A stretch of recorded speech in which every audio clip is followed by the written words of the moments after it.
Who gets the house in my divorce in Alabama?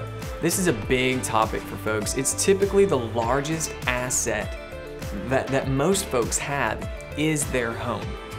So who gets the house in my divorce? That can depend on a lot of different things.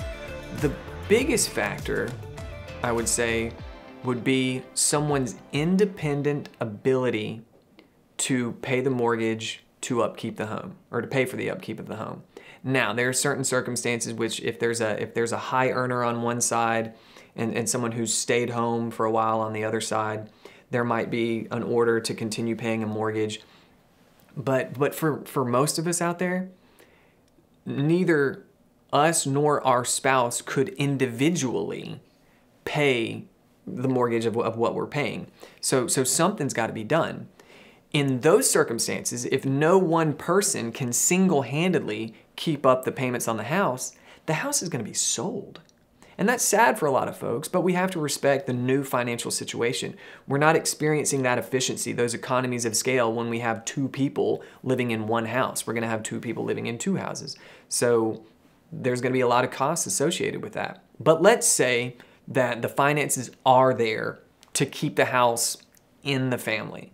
Well, if there's a child custody case or a child custody element to your case, the kids continuing to live in their home is going to be a big deal and is going to be something the court pays attention to.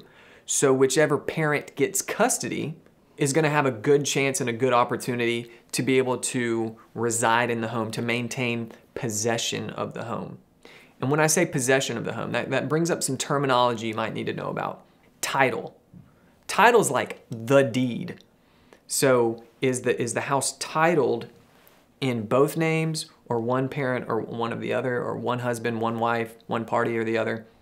We need to know what the house is titled in. Who's possessing the home? Who has possession of the home? Who's actually living there? So we've got the difference between title and possession. Then you got who's on the note. Who actually owes on the house? So for instance, both partners in a marriage might be on the deed. One parent or one partner in the marriage might have possession of the home, but the other partner might be on the note, the one that's actually on the hook for the mortgage, even if the other side gets possession. So we've got who's on the note, who's got possession, who's got title. These are all things that we need to consider and things we need to work out.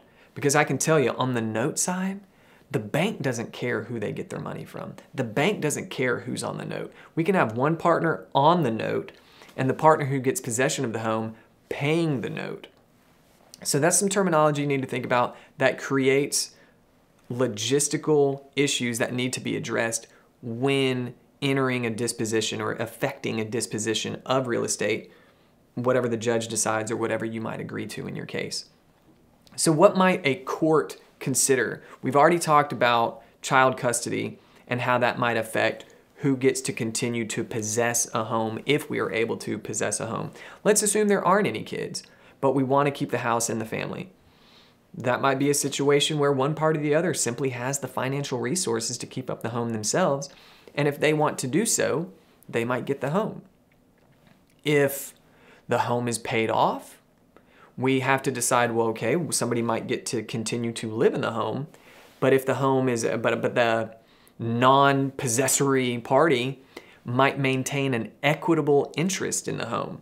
Okay, you get to continue to live there, but if the house is ever sold, if the house goes into an estate or anything, my side still has, a 30% interest in the house.